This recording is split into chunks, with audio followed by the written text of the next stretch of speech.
Mi nombre es Tanicha Orejuela y soy bibliotecaria aquí en la UPR de Bayamón. Soy la encargada de referencia y la representante ante la USPTO del Centro de Recursos de Patentes y Marcas de los Estados Unidos. Y en el día de hoy estaremos hablando sobre los derechos de autor y sus excepciones, particularmente el uso justo o conocido en inglés como el fair use. Este es el primero de una serie de talleres que vamos a estar ofreciendo cada semestre. Este sería el primero. Y el próximo semestre, pues, estaríamos ofreciendo el segundo. Ahora sí, los objetivos de este taller. Primero, comprender los principios fundamentales de los derechos de autor y el uso justo en el contexto educativo. Analizar y aplicar el concepto de uso justo mediante la evaluación de casos prácticos relacionados con la enseñanza y la gestión de recursos en bibliotecas. Y explorar estrategias que permitan a educadores y bibliotecarios utilizar y compartir materiales de manera ética y conforme a la legislación vigente, es decir, la Ley de Derechos de Autor.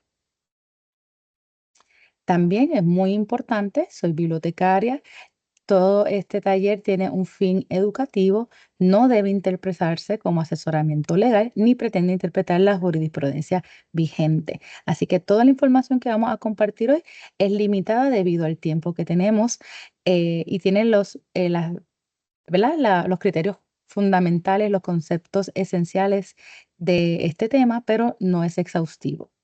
Así que para una opinión legal deberá consultar a un abogado especializado en propiedad intelectual o particularmente de derechos de autor.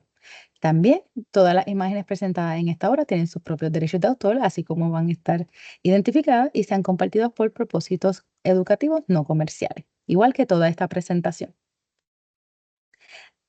También vamos a tener varias instancias en que vamos a participar con esta función de Teams que se llama Poly, para poder interactuar con ustedes y conocer cuánto ustedes conocen de este tema. Así que comencemos en cuestión del tema. ¿Qué es derecho de autor? El derecho de autor es una protección establecida por las leyes de los Estados Unidos para los autores de obras originales de autoría, desde el momento en que las obras se crean en una forma de expresión tangible.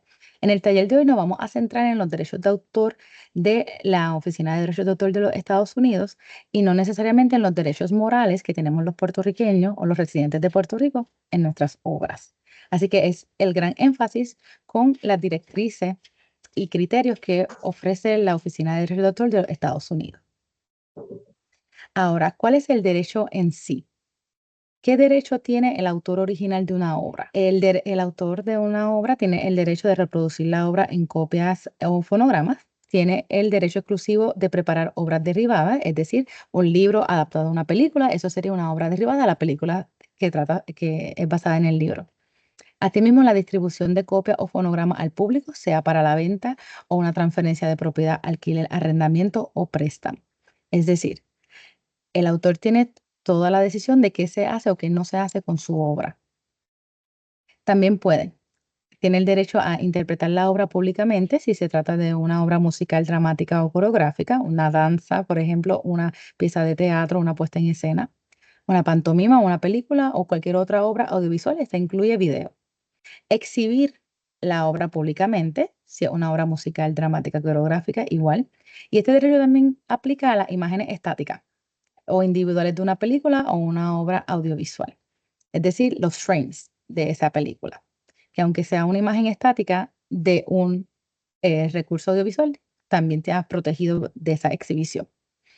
E interpretar la obra públicamente por medio de transmisión de audio digital, es decir, la radio, o un podcast o un MP3, etcétera. Ejemplos de obras protegidas por derechos de autor: obras literarias, esto incluye cuento, poesía, prosa, épicas, todo lo que sea literario.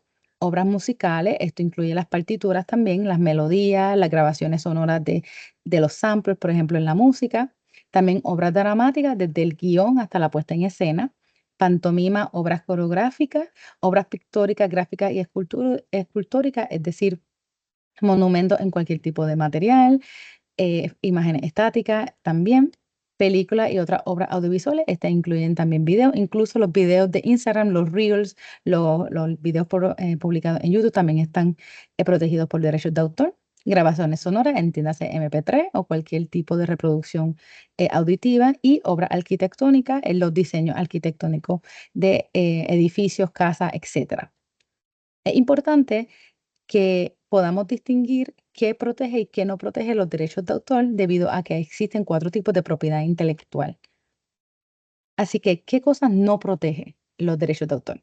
Los derechos de autor no pueden proteger obras que no han sido fijadas en una forma de expresión tangible. Es decir, si no lo podemos percibir con nuestros 5 sentidos, pues no se puede proteger. Así que la idea y los conceptos, fórmulas algebraicas, problemas matemáticos, etcétera, pues no son protegibles con derechos de autor. Por ejemplo, de obras que no protege, obras coreográficas que no han sido grabadas en un video, porque entonces el video de esa danza es lo que se podría proteger. Discursos improvisados o presentaciones que no han sido escritos o grabados. Es decir, si estamos en un congreso, por ejemplo, y alguien presenta su ponencia, si esa ponencia no fue grabada posteriormente, transcrita, eh, no se puede proteger bajo derechos de autor, porque es una obra efímera que no fue fijada en un medio tangible. Así que medio tangible siempre se refiere a obras que podamos percibir con alguno de nuestros 5 sentidos. Otra cosa que no está protegida bajo derechos de autor: título, nombre, frases cortas, eslóganes y símbolos o diseños, sean familiares, meras variaciones de ornamentaciones tipográficas, letras, colores o meros listados de ingredientes o contenidos.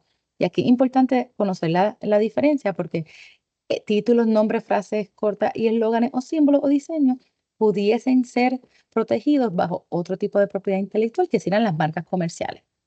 Así que puede estar protegido por marca comercial, pero no estaría protegido por derechos de autor. También me han preguntado sobre las recetas de cocina, de que si eso se puede proteger bajo derechos de autor. La respuesta es no, si lo que quieres es proteger o evitar que otras personas hagan esa receta, pero sí puedes proteger la expresión tangible de esa receta. Es decir, si hiciste un libro de cocina, pues el libro de cocina como obra completa es la que se protege, pero una mera lista de ingredientes no constituye suficiente creatividad, por tanto, no es protegida por derechos de autor. Sin embargo, esa receta, si lo que queremos evitar es entonces que otras personas repliquen el producto de esa receta y lo comercialicen, podría estar protegido bajo secretos comerciales. Así que dependiendo lo que tengamos, es dependiendo con qué tipo de propiedad intelectual lo vamos a proteger. Otra cosa que tampoco es protegida bajo los derechos de autor es los inventos.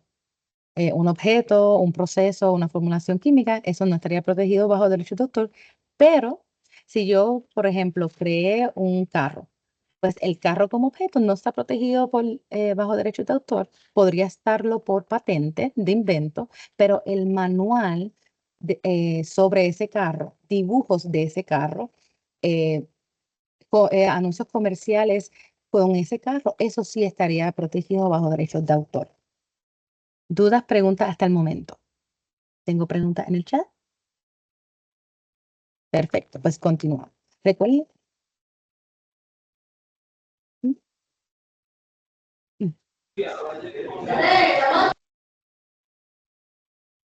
¿Qué más no está protegido? Ideas, procedimientos, métodos, sistemas, procesos, conceptos, principios, descubrimientos o dispositivos, es decir, lo que les comenté sobre los inventos, en el caso del carro, por ejemplo.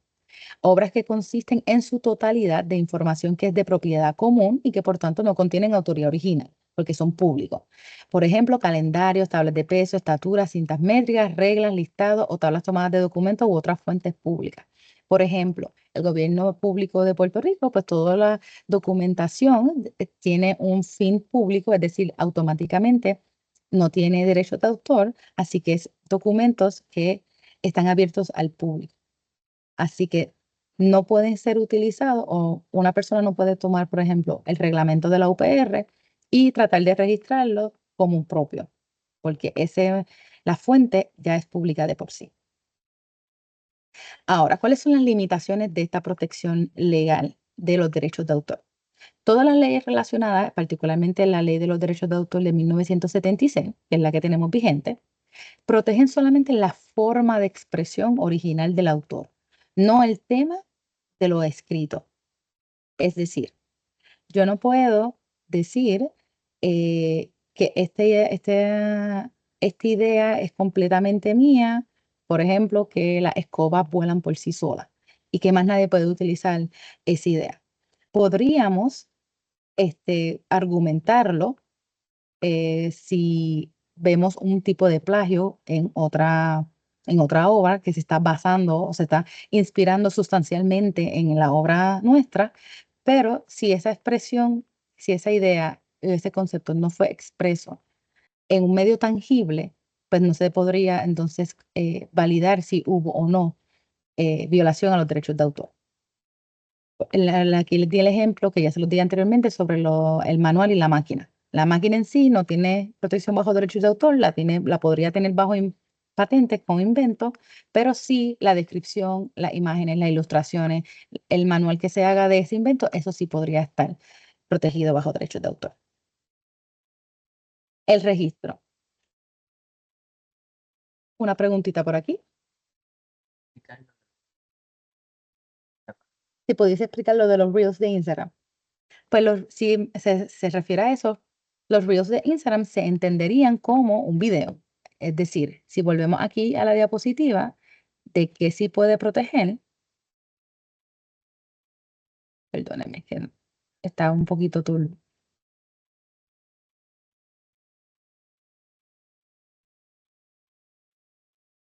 Ok, si vamos aquí, los Reels de Instagram, así como los videos en YouTube, como los TikToks, por ejemplo, caerían bajo obras audiovisuales. Por tanto, tienen derechos de autor. Si fueron creados, ¿verdad? Por la persona. Si se creó la grabación y después se subió a estas plataformas, eso es lo que está protegido. No por haberlo subido a la plataforma, sino el Reel en Instagram, al ser una obra audiovisual, cualifica para ser una obra protegida bajo derechos de autor. Espero que eso haya aclarado. Me dejan saber si necesitan más explicación con eso. ¿Algo está pasando con...? Ahora sí. El registro de una obra no es necesario para que ésta sea protegida, porque según el título 17 de la Ley de Bajo Derechos de Autor, una vez la obra está plasmada en un medio tangible, ya tiene automáticamente la protección bajo derechos de autor. Sin embargo, el registro sí es altamente recomendable y recuerden, como les mencioné al principio, que aunque el taller de hoy va a estar concentrado en la legislación federal de la Oficina de Derechos de Autor, si nosotros como puertorriqueños tenemos la ley de derechos de autor por nuestros derechos de autor morales, nuestros derechos morales. Es muy importante el registro porque, por ejemplo, primero el certificado de registro de esta oficina es la evidencia, no más absoluta, sino más válida de que esa obra es del autor que dice que es suya. Así que le puede dar un precedente de fecha, etcétera. También, si alguien viniese a infringir en los derechos de autor, la persona que tiene el registro puede entonces radicar una demanda y proceder en contra de la persona que violentó sus derechos de autor. Si la persona no tiene registrada su obra bajo esta oficina, pero quiere, ¿verdad?, proceder en contra legalmente de otra persona que esté infringiendo, en el momento en que vaya a hacer la acusación, puede solicitar el registro y presentar la demanda, pero no podría reclamar daños estatuarios ni honorarios de abogado. Así que esa sería la limitación. Sí, así que siempre es muy recomendable que tan pronto se tenga la obra y se le quiera proteger, pues se le registre tanto en Puerto Rico en el Departamento de Estado, así como en la Oficina de Derechos de Autor de los Estados Unidos, para tener entonces la protección completa. Tenemos dos preguntitas. Vamos a compartir esta grabación en el canal de la Biblioteca de la UPR de Bayamón, que es CRA, CRA-UPRB. También si entran a nuestras redes sociales o como se enteraron de este taller, pueden conseguir nuestro canal de YouTube. Dice en cuanto a los documentos históricos, tales como registros de leyes, reglamentos, proclamas, fotografías, artefactos, qué protecciones tienen y qué derechos tengo como investigador. En cuestión de todos los recursos históricos, claramente hay que validar, ver las fechas, pero asumiendo que estamos hablando de documentos viejísimos, del siglo XX, siglo XIX, por ahí, por allá, pues ya la gran mayoría de eso, para no decir todo, ya están bajo dominio público, que una de las cosas que vamos a conversar brevemente de como una de las alternativas de derecho de autor, pero muchos de estos documentos históricos, muchos ya eran públicos por ser de agencias o organizaciones gubernamentales, etcétera. Así que automáticamente ya lo hace público, ya lo hace accesible sin derechos de autor. Como investigador, estos documentos históricos no tienen problema en infringir derechos de autor. Es decir, usted puede consultarlo, pero siempre pues, está el principio ético de qué usted va a hacer entonces con estos documentos. Si es para propósito investigativo, es decir, incorporarlo a su investigación, al proceso de enseñanza, etcétera, pues no habría problema. Pero muchísimos de estos documentos históricos ya están automáticamente en dominio público debido a que, si vamos a la próxima diapositiva, su periodo de protección ya culminó. Ahora, toda obra antes de 1978, pues tenían diferentes reglas de protección de derechos de autor. Si no se empezó con 20 años, después con 50 años, después era renovable, después no era renovable, etc. La que es vigente hoy es la siguiente. La obra está protegida durante la vida del autor más 70 años luego de su muerte si la obra fue creada después de 1978. Si la obra es anónima, tiene un autor seudónimo, o son obras hechas por encargo, el famoso work for hire, pues la protección puede tener dos periodos, o 95 años desde la primera publicación, o 120 años a partir de su creación, lo que expire primero. Así que esa es la legislación vigente. En estos documentos históricos que menciona el colega, pues es muy probable que hayan sido publicados antes de 1978 y que estén ya en dominio público. También importante eh, ver la fuente de dónde salieron estos documentos, porque cada país pues tiene sus propias leyes de derechos de autor. Así que si estamos hablando de documentos, reglamentos, etcétera, de Puerto Rico, pues ahí sí estarían en su gran mayoría como dominio público. Pero cada país tiene sus propias leyes de derechos de autor y es muy importante conocer los documentos que estamos tomando y de dónde los estamos tomando. Por ejemplo, en Estados Unidos es 70 años después de la muerte, pero hay países en Europa que es 50 años después de la muerte, que ya esas obras caerían en dominio público. ¿Cómo se plasma? Permítame, sí. Pero para usted aquí, si pudiera explicar un poco más, que no tiene derecho de autor bajo ciertas circunstancias. Una ponencia. Una ponencia, es decir, lo que yo estoy haciendo ahora mismo, imagínense que estamos presencial y yo estoy en el teatro de la UPR de Bayamón y les estoy dando esta conferencia, pero esta conferencia no está siendo grabada. Yo no puedo, debido a que no fue plasmada en un medio tangible, es decir, es efímero, tan pronto yo dejé de hablar, pues ya esa obra que hubiese sido mi discurso desapareció, pues no puedo solicitar protección bajo derechos de autor porque no está en un medio tangible. Ahora bien, si esa conferencia hubiese sido grabada, por ejemplo, en un formato de video, pues yo estaría protegiendo entonces el video de la conferencia. Es importante que también sepamos la distinción que vamos siempre a proteger la expresión tangible de esa idea o de ese concepto, no las ideas que se dicen o se plasman en esa obra particular. Porque siempre, ¿verdad? La creatividad y la inspiración que tenemos de autores anteriores, etcétera, es bien difícil discernir a quién se le ocurrió la idea primero. Así que lo que protegemos son las expresiones tangibles del autor, porque al final, cuando vamos al tribunal, por ejemplo, eso es lo que traemos a colación. Dice, esta es mi obra, por ejemplo, en mi discurso, en mi ponencia yo estaba hablando sobre esta investigación, pero en este caso, pues la investigación como escrito ya tiene su protección. Yo hablar de la investigación que yo tenía por escrito y al ser grabado, pues ese video de la investigación que también está escrita, pues tiene sus otros derechos de autor. Así que siempre estamos buscando la expresión tangible de esa obra. Entonces, por ejemplo, esos videos pueden tener la marca de copyright, que aquí se las presento, de cómo se plasma esa protección, cómo yo sé que una obra está o no está protegida bajo derechos de autor. Como no hay que registrarla, la persona, si decide no registrarla por alguna razón, pues tiene que por lo menos garantizar que estos tres elementos estén plasmados visiblemente en su obra, sea video, sea en texto, si es una obra sonora, pues usualmente se hace el notice al principio de la grabación o al final de la grabación. Tiene que tener símbolo de la C en un círculo, que es el símbolo de copyright, el nombre del autor y el año en que fue creada o terminada la obra o publicada.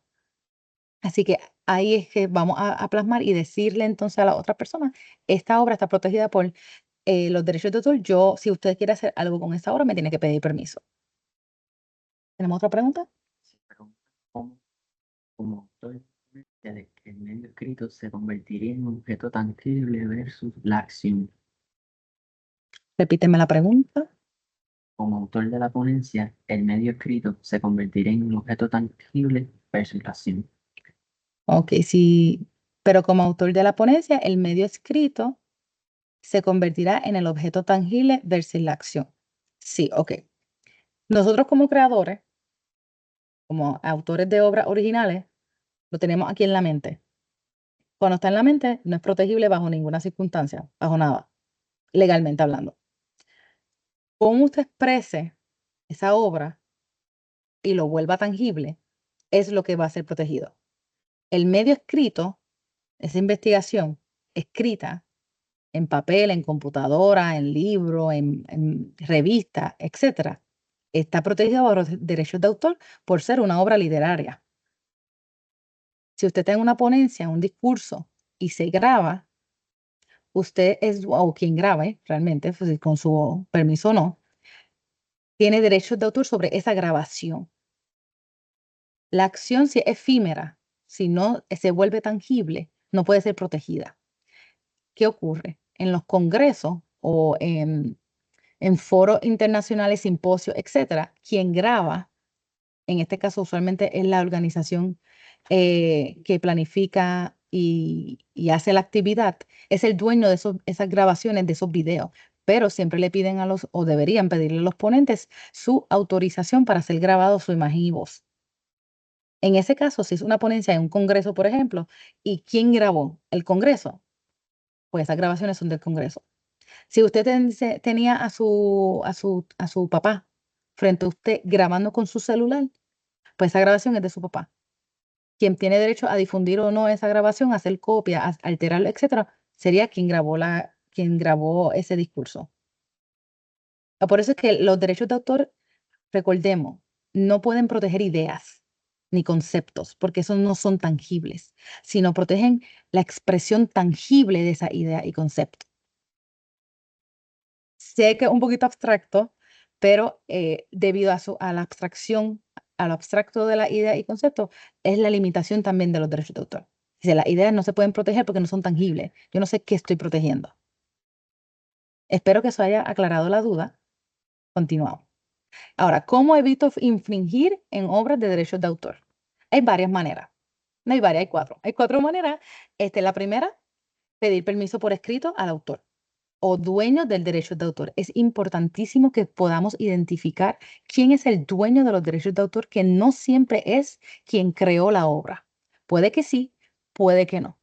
Por ejemplo, yo estuve con un profesor que él escribió un libro con otro compañero y él quisiera hacer disponible el libro digitalizado. ¿Puede? Sí, no. Depende. Todas las partes que son dueños de ese libro acceden, me van a dar el permiso por escrito para yo poder digitalizar el libro, etcétera. ¿Quiénes son ellos?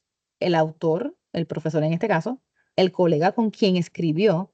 Y cuando ustedes, particularmente con libros, cuando ustedes abren los libros, que está el copyright, usualmente las editoriales también asumen ciertos perdóname,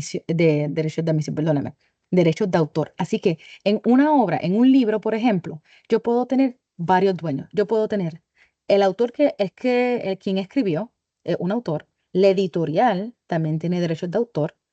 Quien me hizo la portada, el ilustrador, también tiene derechos de autor sobre esa portada. Así que si aunque el autor quiera darme el libro con la portada tiene otro dueño de derechos de autor. Si yo tenía fotografías dentro de ese libro, esas fotografías también tienen derechos de autor. Si ese libro fue traducido, esa traducción también tiene otro dueño de derechos de autor, que sería el traductor. Así que es muy importante saber a quién le tengo que pedir permiso, dependiendo qué obra yo quiero tomar prestada.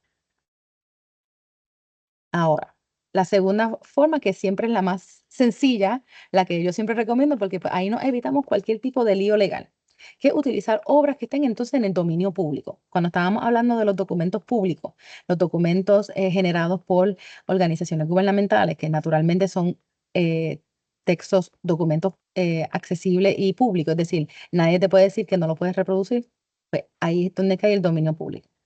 Y el dominio público, cuando una obra cae en el dominio público, es decir, que ya perdió o ya se le culminó su protección bajo derechos de autor, cualquier persona puede hacer con esa obra lo que quiera.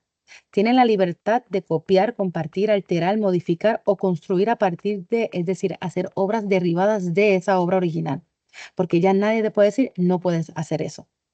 El caso más popular el año pasado fue la versión de Mickey de Steamboat Willie. Si ven por aquí, Mickey, esta variación de Mickey en este episodio de Steamboat Willie es lo que cayó en dominio público. No el Mickey que usted ve en Disney cuando va para allá. Ese no, porque ese no es Willie. Ese no es Steamboat Willie.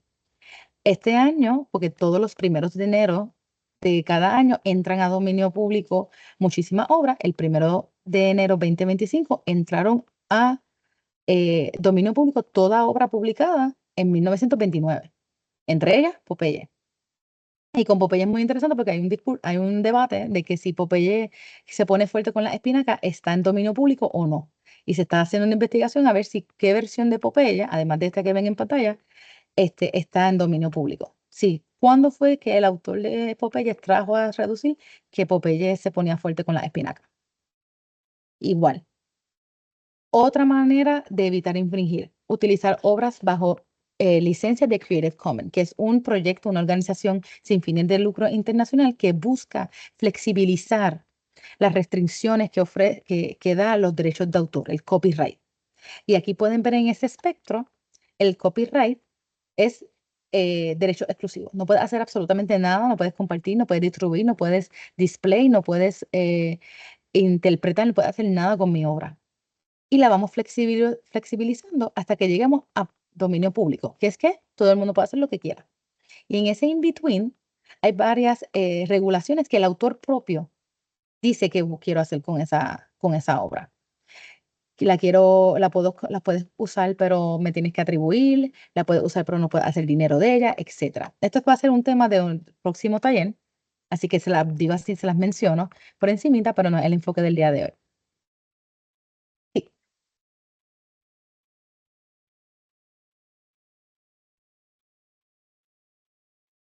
Si no es necesario solicitar derechos de autor para una obra, se ujú, entiende que toda obra tiene derechos de autor. correcto. Los derechos de autor se crean, se generan automáticamente cuando la obra es plasmada en un medio tangible.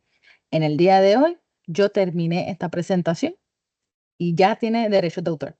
Una vez se culmine la obra en un medio tangible y es plasmada, automáticamente tiene derechos de autor.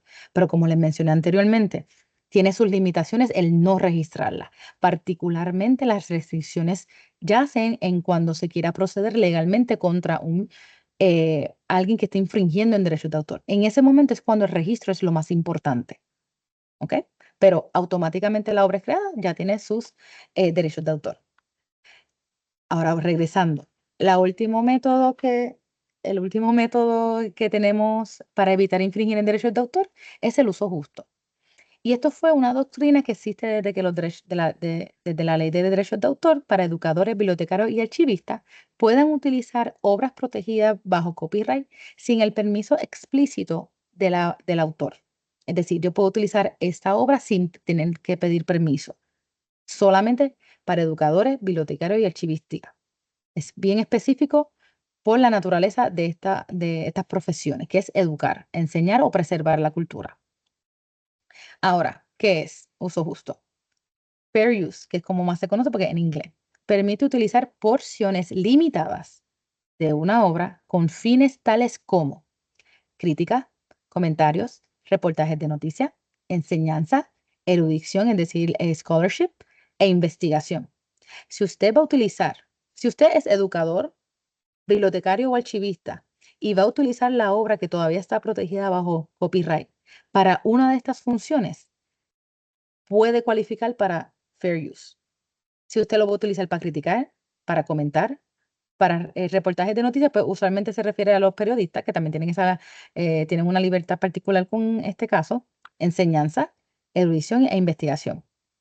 Así que, por ejemplo, el caso del colega que preguntó sobre los documentos históricos, vamos a decir que un documento histórico muy rarísimo sería, pero está protegido bajo derechos de autor.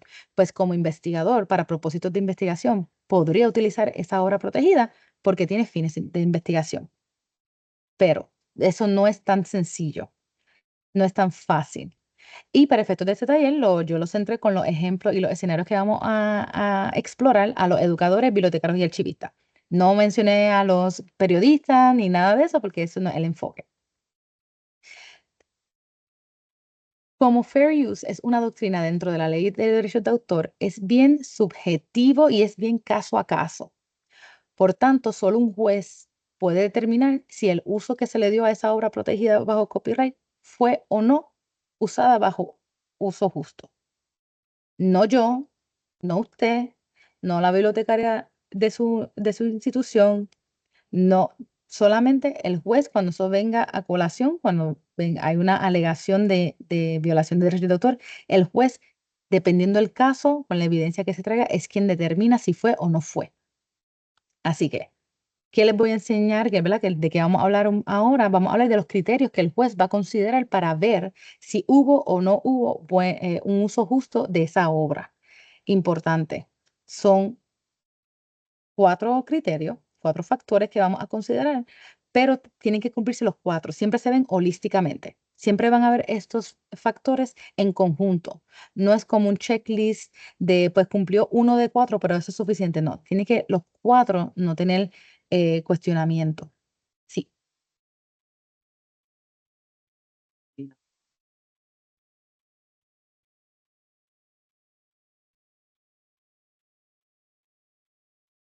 En el caso de si la fotografía es original de usted tomó su celular, hizo clic, esa foto es de usted.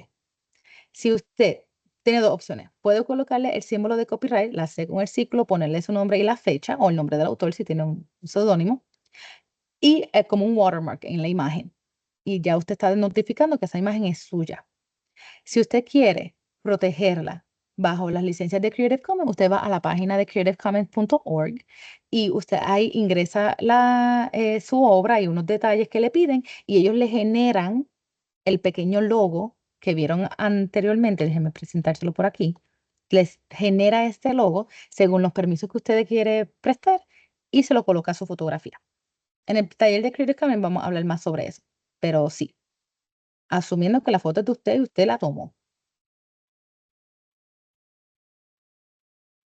Estos factores claves para el uso justo. Educadores, bibliotecarios, archivistas. Esto es lo que tenemos que considerar cada vez que vayamos a utilizar una obra que esté bajo copyright.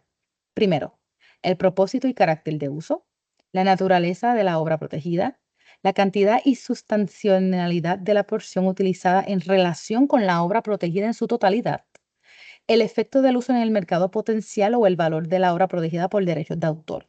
Vamos a ir una a una. ¿A qué se refiere con propósito y carácter del uso? Recuerden que vamos a estar hablando de estos 4 factores en términos generales, tienen mucha especificidad que estaría en la circular 21, que es donde lo discuten.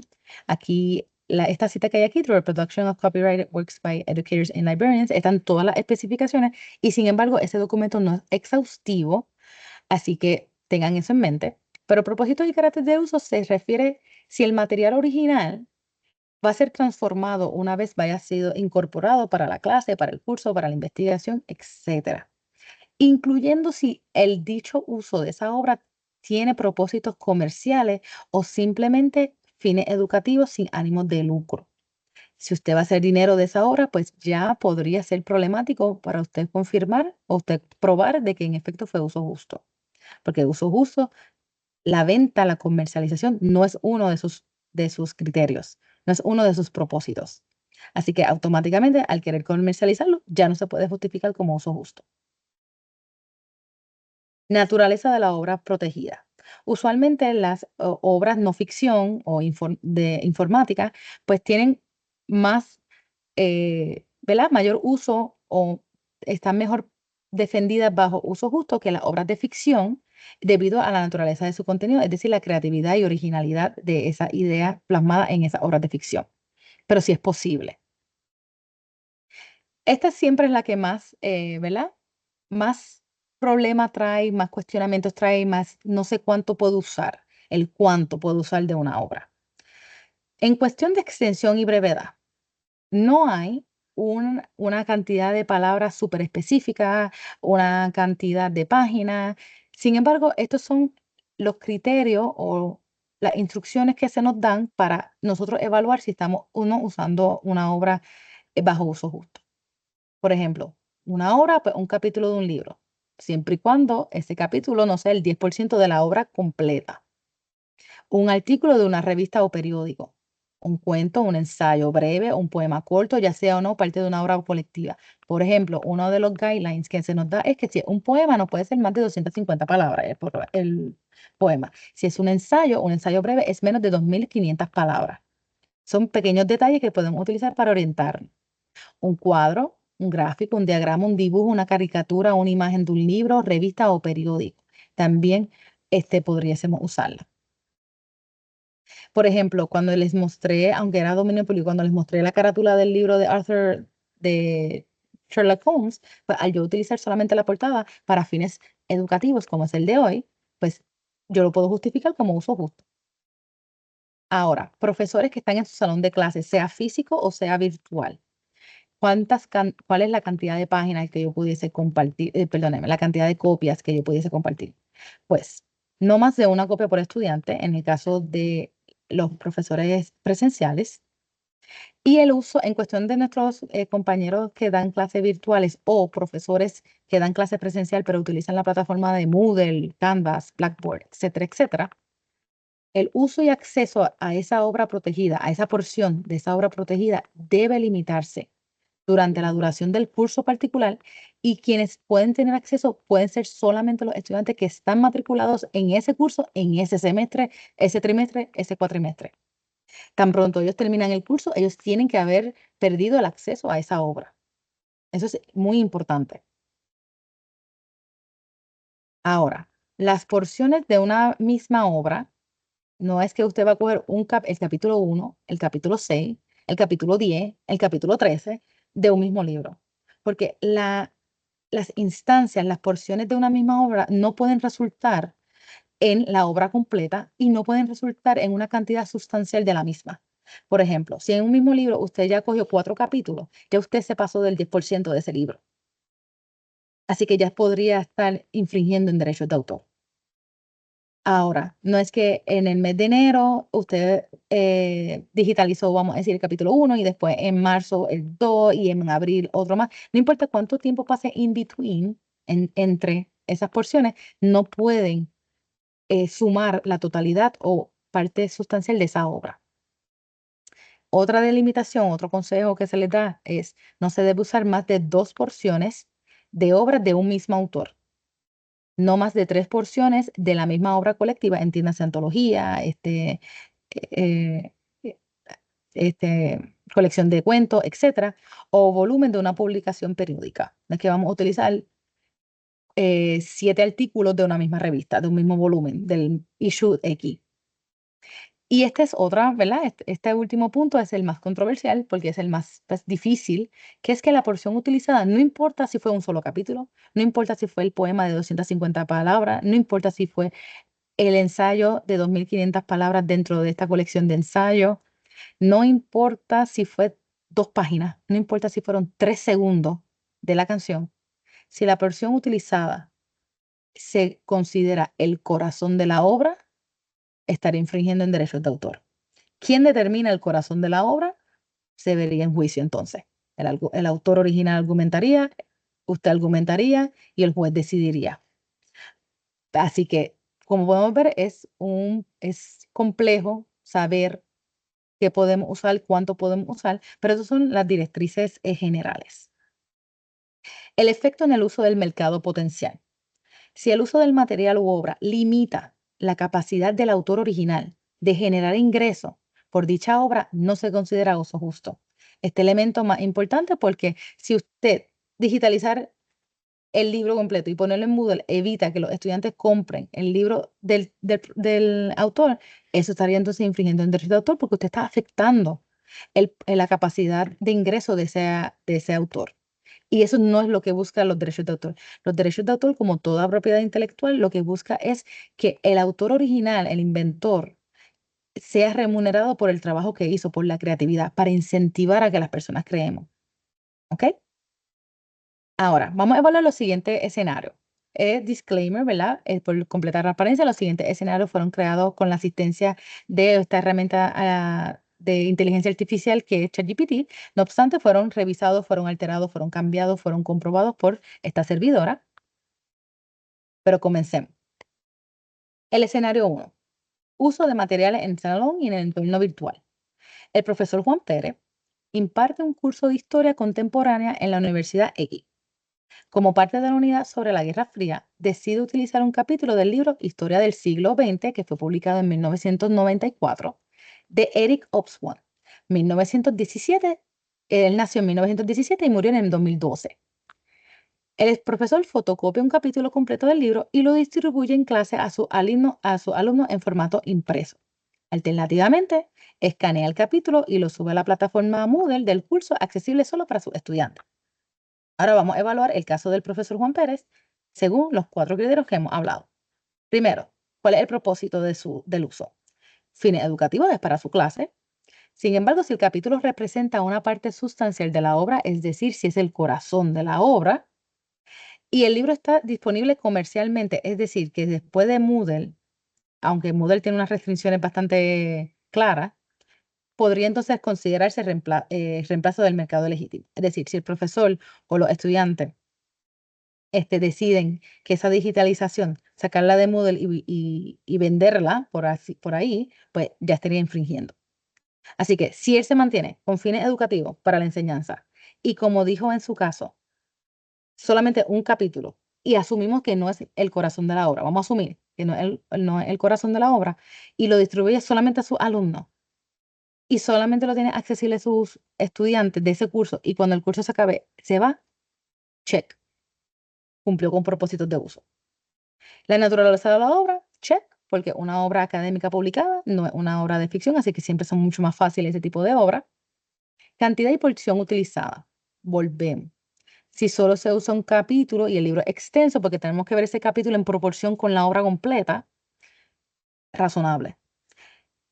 Pero volvemos, si el corazón podría ser debatible, aunque haya sido el capítulo 1 o el capítulo que utilizó 4 páginas de un libro de 400 páginas. Ahí sería debatible. Efecto en el mercado. Si los estudiantes tienen la posibilidad de comprar el libro o adquirir una licencia digital para un libro electrónico, pues entonces se puede argumentar que está afectando el mercado de ese autor. Siempre en una de las directrices que se le da al uso justo es el profesor fue espontáneo en su elección de ese libro. Es decir, espontáneo aquí se refiere, el profesor tuvo tiempo para poder adquirir, por ejemplo, una licencia digital de ese libro. El profesor pidió el libro a sus estudiantes con un tiempo razonable para que los estudiantes tuviesen tiempo de ir a comprarlo. El libro está en imprenta, porque otro argumento sería, el libro ya no se vende. Es que el libro ya la editorial y la imprenta que lo hacía ya no lo vende. Pues eso sería una justificación para uso justo para poder digitalizar la parte del texto, porque no es fácilmente accesible a las personas que lo necesiten, en este caso los estudiantes. Efecto en el mercado.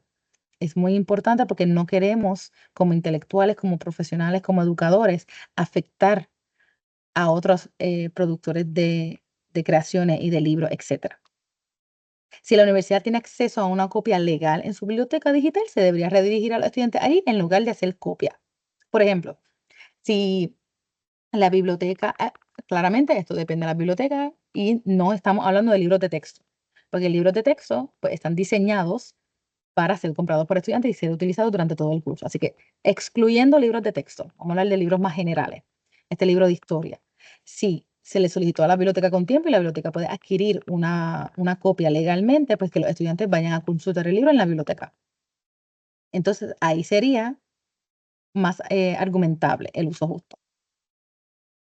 Escenario 2. Si tenemos dudas o preguntas hasta el momento, perfecto. Escenario 2. Digitalización y distribución de materiales en biblioteca.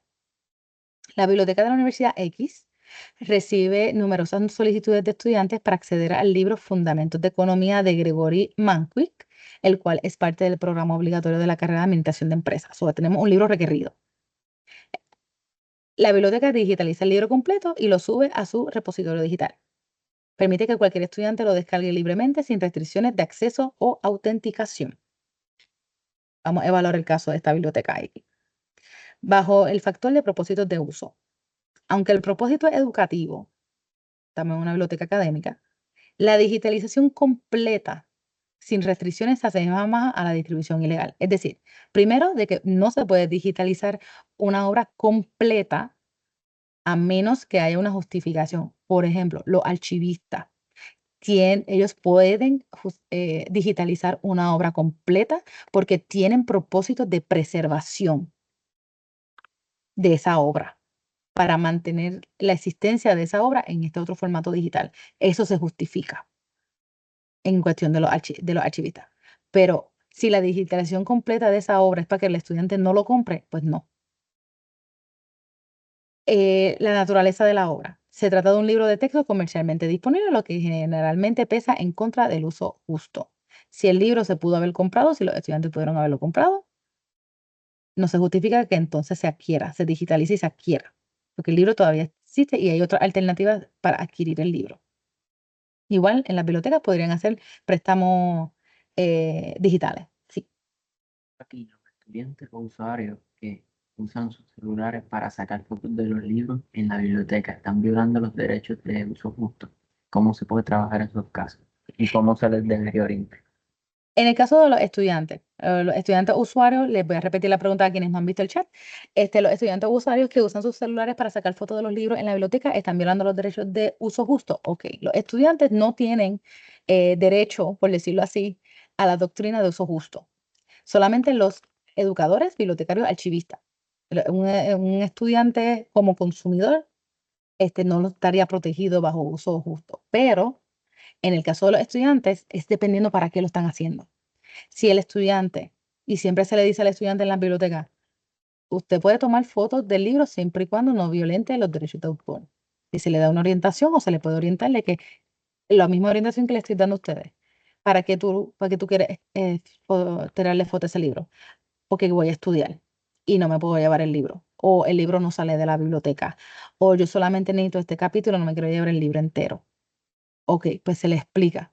Pues mira, solamente puedes utilizar esta digitalización si va a utilizarlo para uso individual.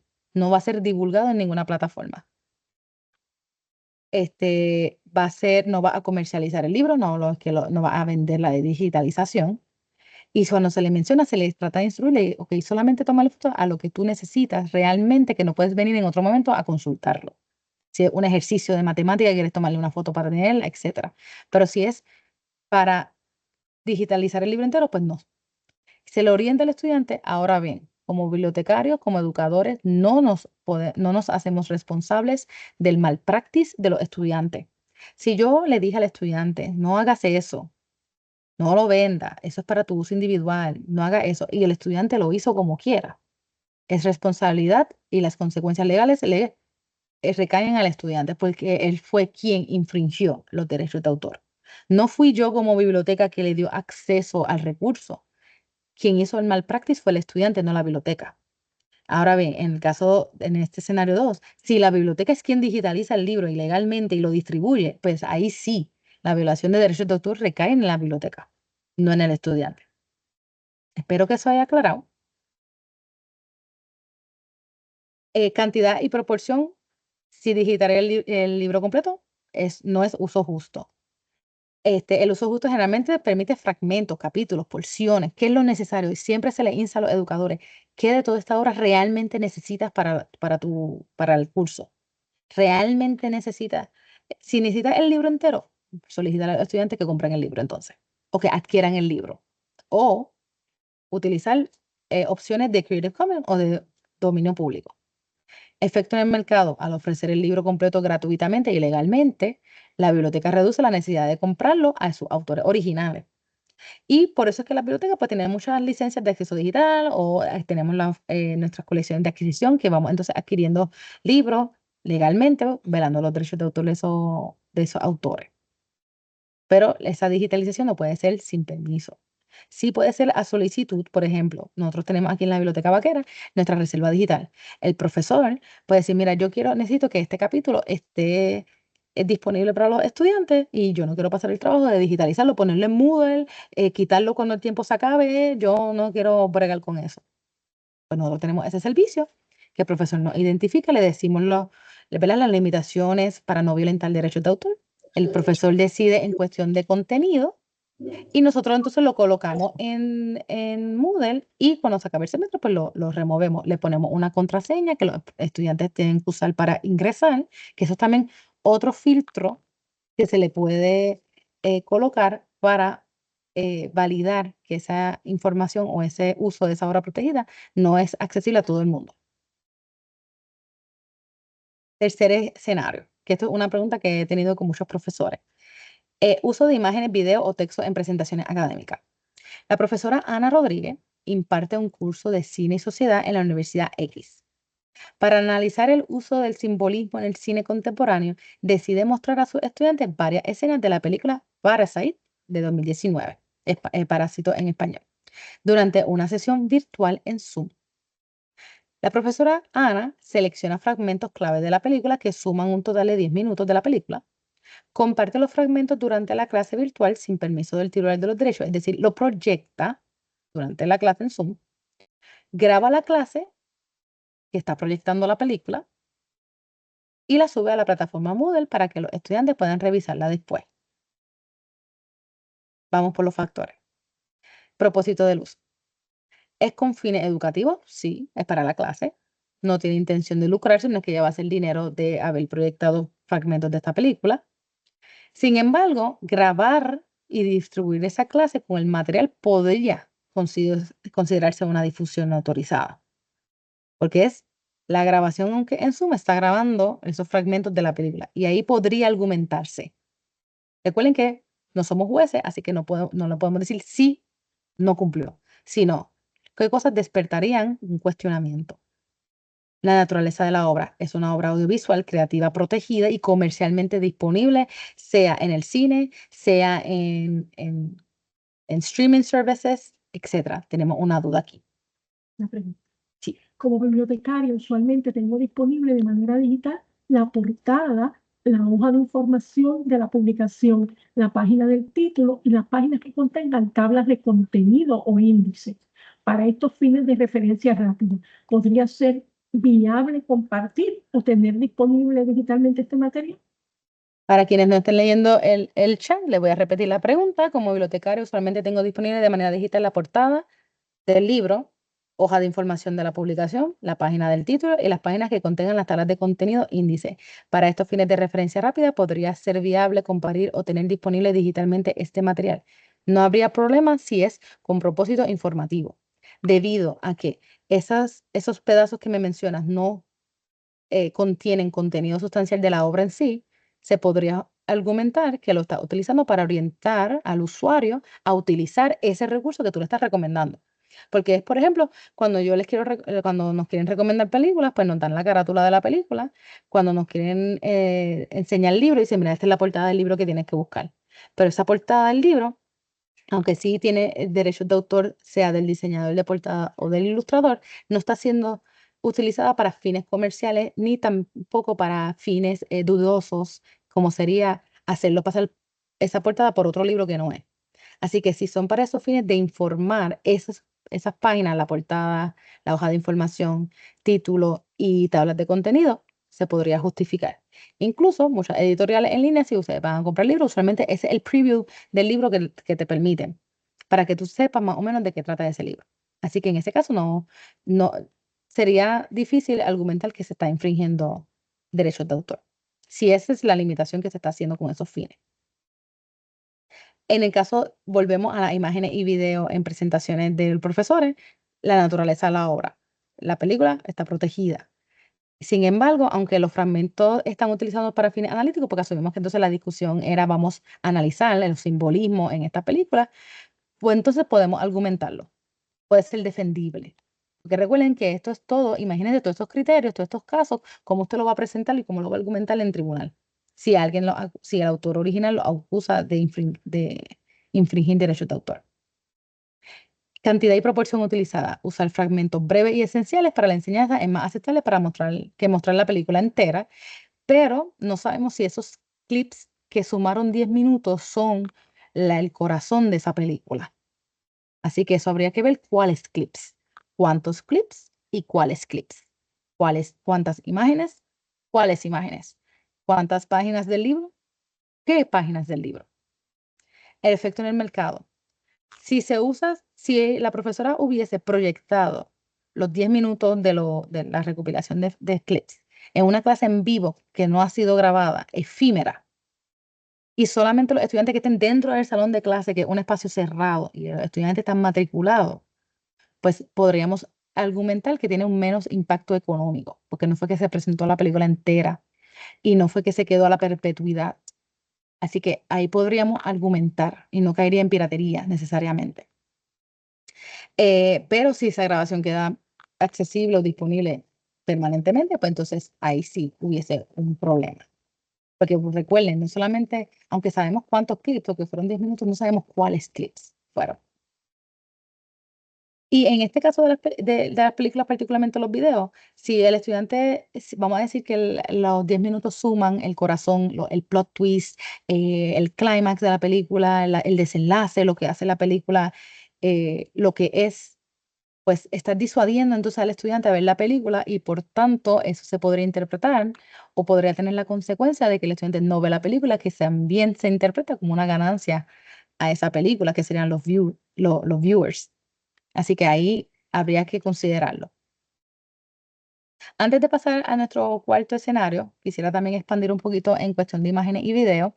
Muchas plataformas como YouTube, que es la más que utilizamos y demás, para dar contenido educativo, pues siempre tenemos que evaluarlo. Por ejemplo, muchísimos de los videos en YouTube están uploaded a esta plataforma bajo muchas de las licencias de Creative Commons que se pueden entonces utilizar para propósito educativo. Sin embargo, no todas. Y no todas lo dicen en su cajita de descripción, no todas están muy claras de qué yo puedo hacer o no puedo hacer con este video. Así que en mi recomendación como bibliotecaria, como profesora, yo siempre le digo a mis profesores, yo les recomiendo mejor que coloquen el enlace al video de YouTube que ustedes quieren que los estudiantes vean, en vez de descargar el video y subirlo e incrustarlo en la página de Moodle. ¿Por qué? Cómo funciona la monetización en YouTube es por views. Y si usted tiene un curso de 30 estudiantes y usted descargó el video y lo incrustó en su Moodle, son 30 views que ese creador no tuvo. Entonces, ahí entramos. Ahí que vamos entonces a argumentar uso justo. En el efecto en el mercado, estás quitando views a estas plataformas. Pudiste haber utilizado un video que fuese dominio público o que tuviese un Creative License que dice solamente atribución. Así que tenemos que evaluar también eso. Así que yo siempre digo, utilicen el enlace directo. Para mí es lo más recomendable. Entonces, así no tenemos argumentos, porque tú estás redireccionando al estudiante. Y siempre es the safe side. Tuve una situación con una profesora que me preguntó de si yo tuve acceso a este documento que es gratuito, pero me tenía que suscribir para poder tener acceso a. ¿Puedo descargarlo y subirlo a Moodle? Volvemos. Como es cuestionable, porque si te requirió registrarte, los newsletters también son una manera de monetizar, tú estás evitando la monetización de esa página, descargando y subiendo a Moodle ese documento que otherwise, o es decir, de otra manera, los estudiantes tuvieron que haberse registrado para poder obtenerlo. Así que ahí ve, estas son situaciones que tienen que verse bien caso a caso y se tienen que entonces evaluar los 4 criterios a ver que no esté incumpliendo con todos o con la gran mayoría. Siempre buscamos no estar bien con los 4 criterios, pero volvemos, la doctrina de fair use es bien subjetiva, se ve bien caso a caso, y solamente la puede decidir un juez. Escenario 4, el uso de imágenes de inteligencia artificial. El profesor Juan Martínez imparte un curso sobre ética y tecnología en la Universidad X. Para ilustrar su exposición sobre el impacto de la inteligencia artificial en el arte digital, utiliza imágenes generadas por herramientas como DALL-E y Midjourney en su presentación en PowerPoint. Entonces, ¿qué hace el profesor? Genera imágenes con la inteligencia artificial y las incluye en su presentación. No solicita permiso, asumiendo que son de uso libre, porque pues, la inteligencia artificial no es una persona. Y comparte la presentación con sus estudiantes en Moodle. Ay, perdónenme. Ay, me fui de la página. Discúlpenme. Vamos a evaluar los 4 factores en este caso. El propósito del uso, con fines educativos, estamos en un salón de clases, es para una clase. Sin ánimos de lucro, estamos en la universidad. Así que tenemos un plus. O sea, funciona a favor de uso justo. Si las imágenes se comparten en publicaciones fuera del salón o con fines comerciales, pues entonces ahí pues ya no sería uso justo. Pero estamos asumiendo que él las colocó solamente en su presentación, que colocó en Moodle. La naturaleza del trabajo. Importante, si las imágenes generadas están basadas en datos que no están protegidos por el derecho de autor, entonces menos problemático. ¿Cómo vamos a saber eso? Difícil saberlo 100% debido a estos modelos de inteligencia artificial, pero siempre podemos verificar la fuente. Vamos a ir a los términos y condiciones de esa herramienta de inteligencia artificial. Se supone que tengan un disclaimer de dónde sacan los datos, etcétera. Tengo una duda por aquí. Tengo 2 preguntas, ¿quieres que te las lea? Me la puedes leer.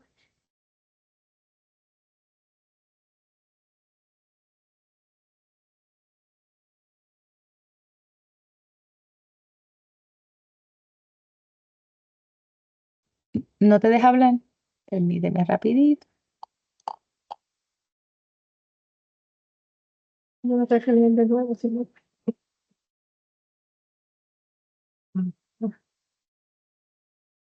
Nos dice ahora que no lo puedo mute, pero no me oye, ¿verdad? No. Si no, yo la leo. Sí, la lea, ok.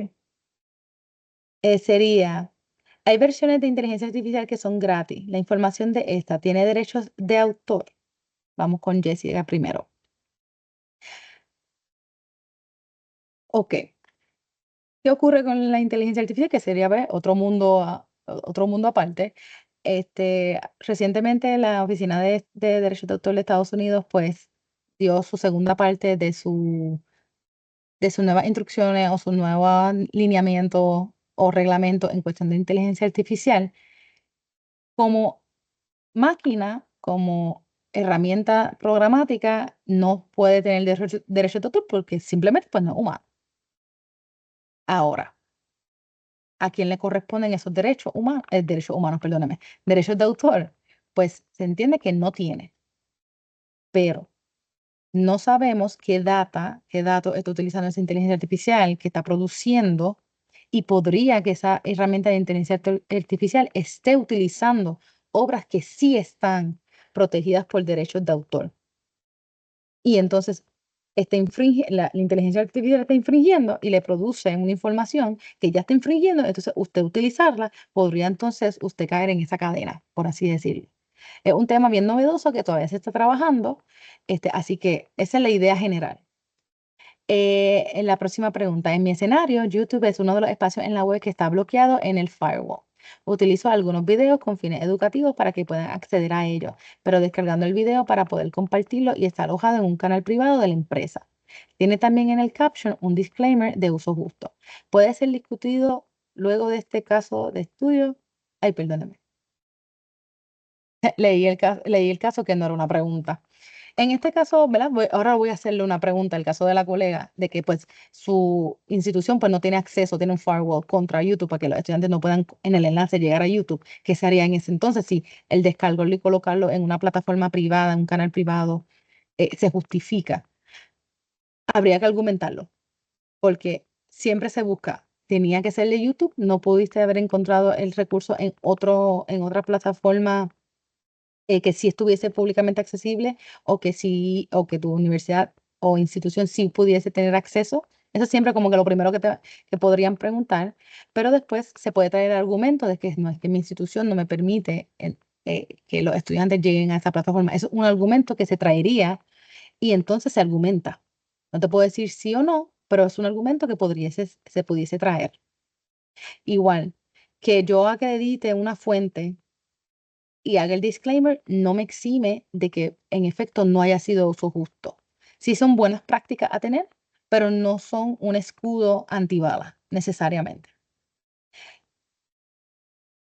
Se debería citar la fuente como, en todo caso, se debería citar la fuente como ChatGPT, por ejemplo, ¿no? ChatGPT o YouTube. Me perdí un poquito aquí. Hablando de lo de la inteligencia artificial, Eh, de la pregunta anterior. Ay, perdóname, sí. ¿Se debería citar la fuente como ChatGPT, por ejemplo? No, es difícil. Siempre seguimos los reglamentos de la institución particular.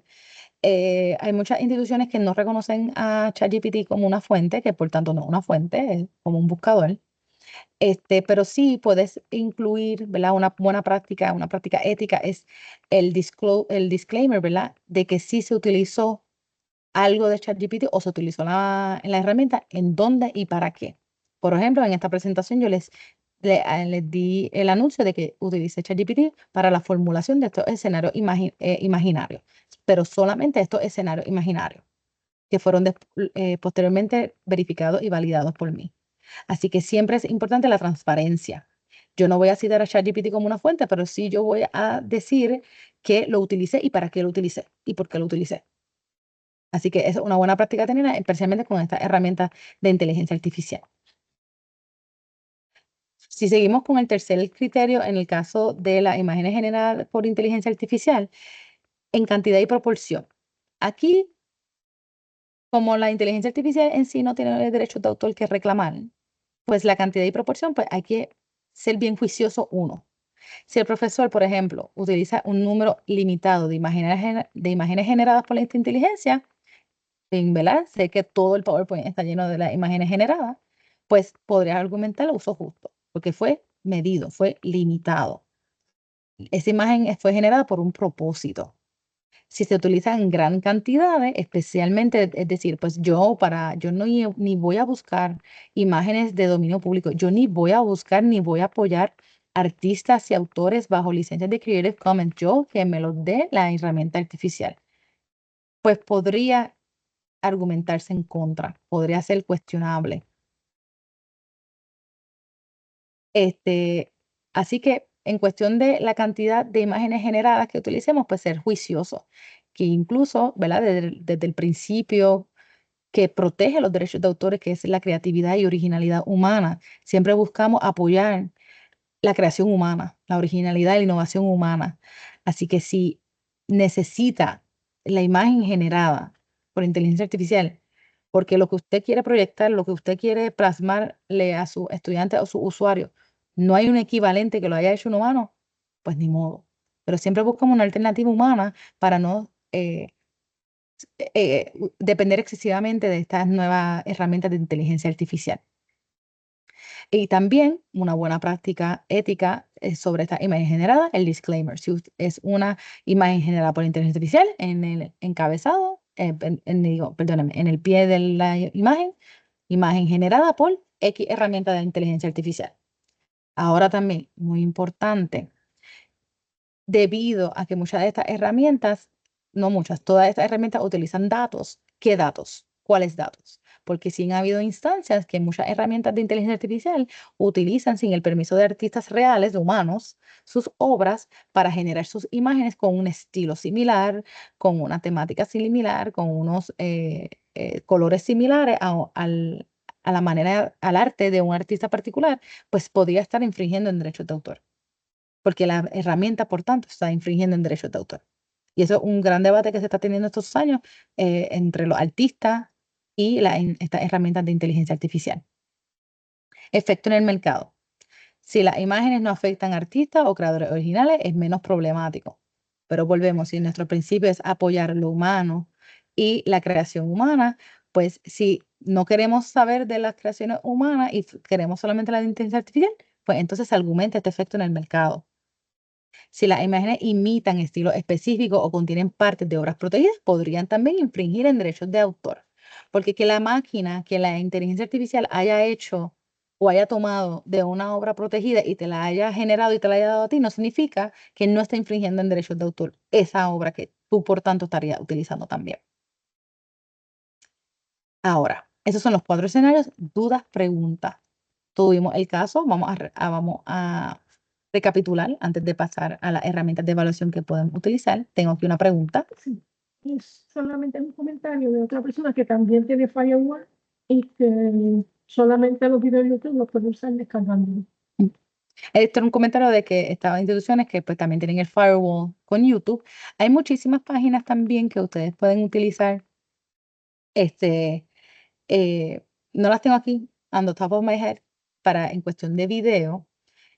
También volvemos, también podría ser una justificación, un argumento a favor de uso justo, el hecho de que no es posible darles enlace a los estudiantes porque pues no van a poder llegar.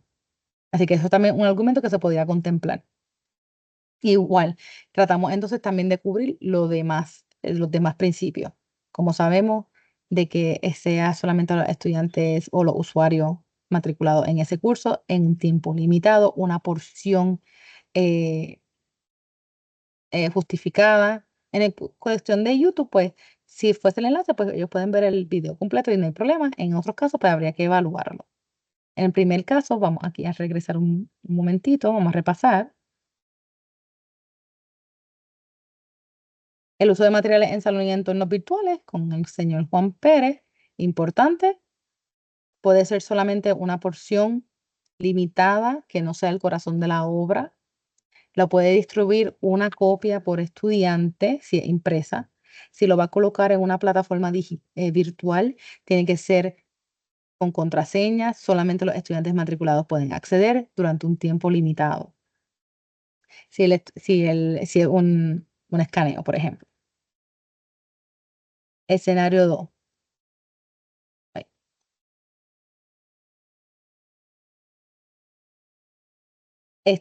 Digitalización y distribución de materiales en biblioteca. No, ninguna obra protegida bajo derechos de autor puede ser digitalizada en su entereza, completamente. Quienes únicos podrían justificar eso serían los archivistas por propósitos de preservación. Ese libro ya no se publica. Esta es la última copia que se conoce de este libro. Este libro está en trozo, o sea, no se puede prestar. Si alguien más lo toca, se desmorona y no se puede comprar. Consideramos eso. El permitir tiene que ser también restrictivo. ¿Quién puede acceder a ese libro? ¿Por cuánto tiempo? No hay otras vías para obtener esa obra protegida por copyright. No la podemos comprar sin infringir. El caso de, ay, perdóname.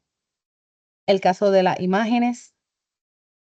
Si los fragmentos que estoy utilizando de ese video son parte esencial de la obra. Tratamos a las obras o los recursos audiovisuales y estáticos como si fuesen libros. Siempre nos imaginamos que todo es un libro.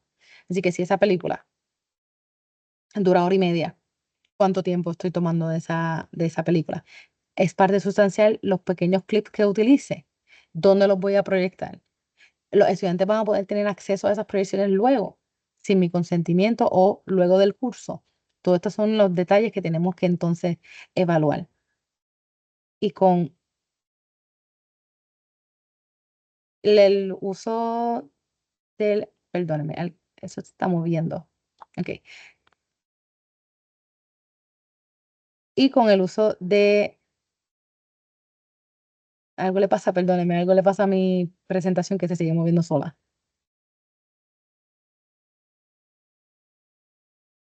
No sé qué está pasando.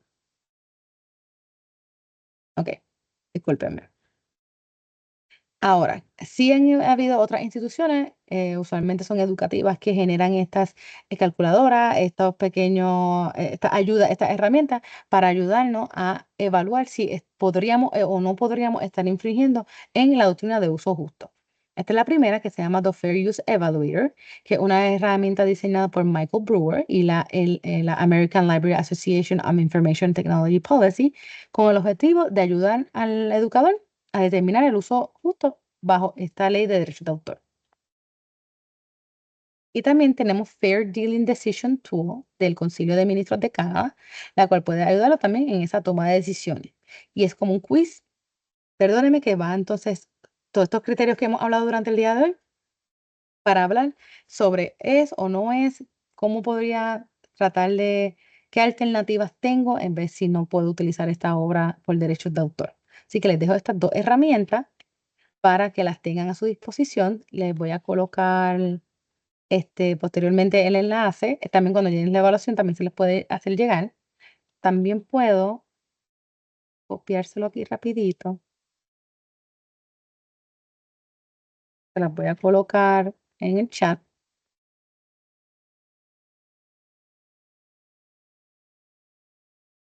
Aquí tienen el de Fair Use Lo Calculator. estaba copiando. Así que tienen esas dos alternativas. Dudas, preguntas que tengan hasta el momento. ¿Algún caso particular que quieran traer? En los próximos 2 talleres de esta serie, hablaríamos de dominio público, que fue lo que hablamos más al principio, y de los Creative Commons. Y cómo encontrar, por ejemplo, con dominio público. Entonces, vamos a decir que esta obra bajo copyright no hay manera de utilizarlo bajo uso justo, pues buscamos una alternativa. Sí, La pregunta de Tomás, ¿la viste? sí. Ok. Importante siempre identificar si la obra que queremos utilizar está bajo derechos de autor o no, si está todavía protegida. Y esto lo sabemos con el periodo. Recuerden que en Estados Unidos, si la obra, ¿verdad?, publicada, creada, el autor, etcétera, fue registrada en la Oficina de Copyright de los Estados Unidos, entonces la vida del autor, vamos a decir que el autor murió en enero, pues en diciembre 31 de ese mismo año, ya el 1 de enero del próximo año, empiezan a correr los 70 años. ¿Por qué 70 años? Los 70 años para que los herederos de ese autor original puedan beneficiarse de esa creación, de esa obra y de esos derechos de autor. Por eso es que son 70 años. Y las de 95 años, pues son obras anónimas, seudónimas o work for hires desde que se publicaron. Así que es muy importante saber si mi obra todavía está protegida o si ya no tiene protección. Y si está protegida, pues voy a cumplir con entonces los 4 factores que estarían evaluando para saber si estoy haciendo uso justo de esta obra. El enlace de verano, sí. Y les voy a compartir para quienes quieran recibir también para quienes quieran recibir perdóneme, su certificado de participación, y para por favor saber, ¿verdad?, qué les pareció el taller, si les fue útil, si qué temas les interesaría. Nos encanta su retroalimentación, así que les comparto aquí la evaluación también. Y permítame un momento.